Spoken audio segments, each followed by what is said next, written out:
بسم اللہ الرحمن الرحیم. عزیز طلباء و طالبات، السلام علیکم. آج ہم حکیم منظور کی غزل نمبر 2 کے اشعار کی تشریح کریں گے. غزل نمبر 2 اس طرح ہے. یہ غزل آپ کی کتاب کے صفحہ نمبر 139 پر درج ہے. سوکھے ہوئے پیڑوں پہ ہواؤں نے لکھا ہے، اس شہر کی مٹی میں نہ خوشبو نہ وفا ہے. جل تھل ابھی کوثار ہوں، پامال شجر زار. بادل کا یہ کرتب ہے، وہ سورج کی ادا ہے. یہ بات الگ اس کا نہ وہ رنگ نہ وہ روپ، معنی کے تعلق سے وفا ابھی وفا ہے. خوشبو ہے اگر خوشبو تو آوارہ صحرا، نغمہ ہے اگر نغمہ تو پابند صدا ہے. قدمیں نہیں محدود صنوبر تو سفیدہ، بے خوف اگر دھوپ نہیں ہے تو سزا ہے. آسودہ نہیں آپ ہی خود میں کوئی اظہار، خاموش ہر ایک لب ہے مگر حشر بپا ہے.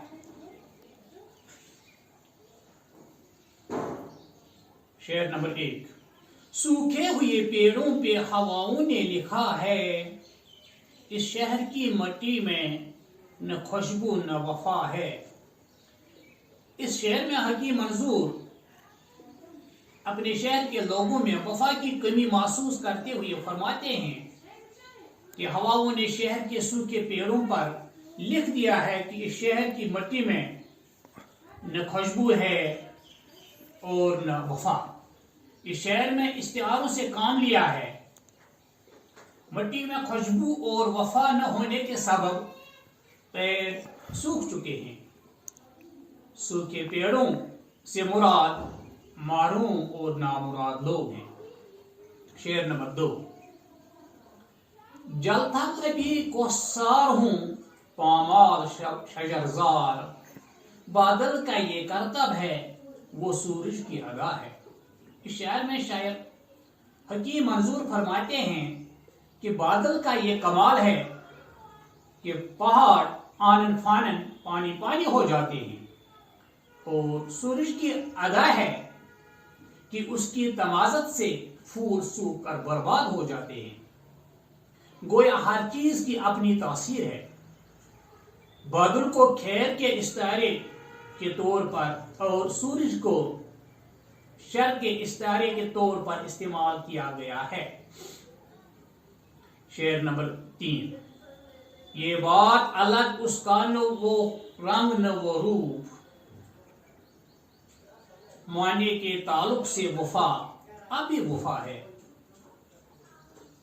اس شعر میں حکیم منظور فرماتے ہیں کہ یہ دوسری بات ہے کہ وفا رنگ و روپ اب بدل گیا، لیکن وفا کے معنی نہیں بدلے. معنی کے اعتبار سے تو وفا ابھی وفا ہے. چنانچہ وفا اس دنیا میں ابھی موجود ہے، اگرچہ اس کی کیفیت بدل گئی ہے. شعر نمبر 4. خوشبو ہے اگر خوشبو تو آوارہ صحرا، نغمہ ہے اگر نغمہ تو پابند صدا ہے. اس شعر میں شاعر حکیم منظور فرماتے ہیں کہ اگر خوشبو موجود ہے بھی تو چمن کے بجائے ریگزار میں آوارہ ہے. اسی طرح گیت آوارہ ہے. اسی طرح گیت آواز کا پابند ہے. صحرا میں خوشبو کا کیا کام اور اس نغمے کی کیا حقیقت جس پر آواز کی پابندی ہے، یعنی جو سنا نہیں جا سکتا. شاعر نے استعاروں کی مدد سے ناموافق ماحول کی ترجمانی کی ہے. شعر نمبر 5. قد میں نہیں محدود سنو پر تو سفیدہ، بے خوف اگر دھوپ نہیں ہے تو سزا ہے.